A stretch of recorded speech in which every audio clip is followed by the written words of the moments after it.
ശബരിമലയിലെ അരവണ നശിപ്പിക്കാൻ tender ക്ഷണിച്ച Devaswom board ഏലക്കയിൽ കീടനാശിനി സാന്നിധ്യം കണ്ടെത്തിയതിനെ തുടർന്ന് ഹൈക്കോടതി വിൽപ്പന തടഞ്ഞ 6.5 ലക്ഷത്തിലധികം അരവണയാണ് സന്നിധാനത്തെ ഗോഡൌണിൽ സൂക്ഷിച്ചിരിക്കുന്നത്. 5 കോടിയിലധികം രൂപയുടെ അരവണ ശാസ്ത്രീയമായി നശിപ്പിക്കാനാണ് ഏജൻസികളിൽ നിന്ന് താൽപര്യപത്രം ക്ഷണിച്ചിരിക്കുന്നത്. വിവരങ്ങളുമായി കൊല്ലത്ത് നിന്ന് ആർ രാജീവ് ചേരുകയാണ്. രാജീവ്, എന്തൊക്കെയാണ് വിശദാംശങ്ങൾ? ദേവിക, അരവണ നിർമ്മാണത്തിന് ഉപയോഗിച്ച ഏലക്കായിൽ കീടനാശിനി സാന്നിധ്യം കണ്ടെത്തിയതിനെ തുടർന്നാണ് വിഷയത്തിൽ നേരത്തെ ഹൈക്കോടതി ഇടപെട്ടിരുന്നത്. അരവണ നശിപ്പിക്കണമെന്ന് ഹൈക്കോടതി ദേവസ്വം ബോർഡിനോട് നിർദ്ദേശിച്ചിരുന്നു. എന്നാൽ പിന്നീട് ഇതേ അരവണ ദേശീയ ഭക്ഷ്യസുരക്ഷാ അതോറിറ്റി നടത്തിയ പരിശോധനയിൽ കീടനാശിനിയുടെ അംശം കണ്ടെത്തിയിരുന്നില്ല. പക്ഷേ ആ സമയമായപ്പോഴേക്കും അരവണയുടെ കാലാവധി കഴിഞ്ഞിരുന്നു. അതിനാൽ തന്നെ ഇത് നശിപ്പിക്കണമെന്ന ആവശ്യം സുപ്രീം കോടതിയും സർക്കാരിന് മുന്നിൽ വെച്ചിരുന്നു. ഇതിനെ തുടർന്നാണ് 5 കോടിയിലധികം വില വരുന്ന അരവണ നശിപ്പിക്കാൻ ബോർഡ് തീരുമാനിച്ചിരിക്കുന്നത്.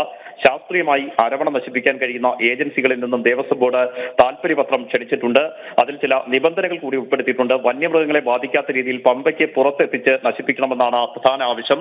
അരവണ ടിന്നുകളിൽ അയ്യപ്പന്റെ ചിത്രമുള്ളതിനാൽ വിശ്വാസങ്ങൾക്ക് കോട്ടമുണ്ടാക്കാത്ത രീതിയിൽ വേണം ഇവ നശിപ്പിക്കാനെന്നും ദേവസ്വം ബോർഡ് നിബന്ധന വെച്ചിട്ടുണ്ട്. ഈ മാസം 21 വരെയാണ് ടെൻഡർ കാലാവധി. ടെൻഡർ ലഭിച്ചാൽ 41 ദിവസത്തിനകം അരവണ നശിപ്പിക്കണമെന്നാണ് ആവശ്യം. നേരത്തെ ഹൈക്കോടതിയായിരുന്നു ഇതുമായി ബന്ധപ്പെട്ട് കർശനമായ നിർദ്ദേശം നൽകിയത്. ആദ്യം നടത്തിയ പരിശോധനയിൽ ഈ അരവണയിൽ ഉപയോഗിച്ച ഏലക്കയിൽ വിഷത്തിന് സാന്നിധ്യം വിഷാംശം കണ്ടെത്തിയിരുന്നില്ല. പിന്നീടാണ് വിശദമായ പരിശോധന നടത്തിയപ്പോൾ ഏലക്കയിൽ വിഷാംശമുണ്ട് എന്ന് കണ്ടെത്തിയത്. ഇതിനെ തുടർന്ന് ഈ അരവണയുടെ വിൽപ്പന ദേവസ്വം ബോർഡ് ഇടപെട്ട് തടയുകയായിരുന്നു. തുടർന്നാണ് നിലവിൽ ഈ അരവണയുടെ പരിശോധന ഡൽഹി കേന്ദ്രീകരിച്ച് നടത്തിയത്. ദേശീയ ഭക്ഷ്യസുരക്ഷാ അതോറിറ്റി അരവണ വിശദമായി പരിശോധിക്കുകയായിരുന്നു. പക്ഷേ ഇതിൽ വിഷാംശമുണ്ട് എന്ന് സ്ഥിരീകരിക്കാൻ കഴിഞ്ഞില്ല. പക്ഷേ അപ്പോഴേക്കാണ് ഇത് കാലാവധി കഴിയുന്ന ഒരു അവസ്ഥയിലേക്ക് എത്തിയത്. ഈ നടപടിക്രമങ്ങൾ 9 മാസത്തോളം നീളുന്ന സാഹചര്യമുണ്ടായി.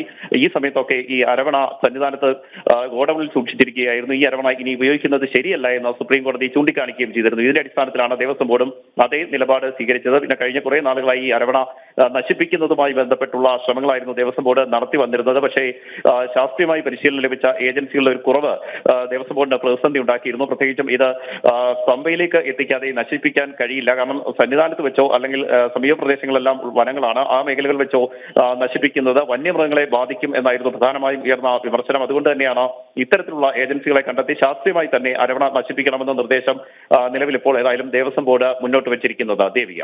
ശരി, ആർ രാജീവാണ് വിവരങ്ങൾ നൽകിയത്.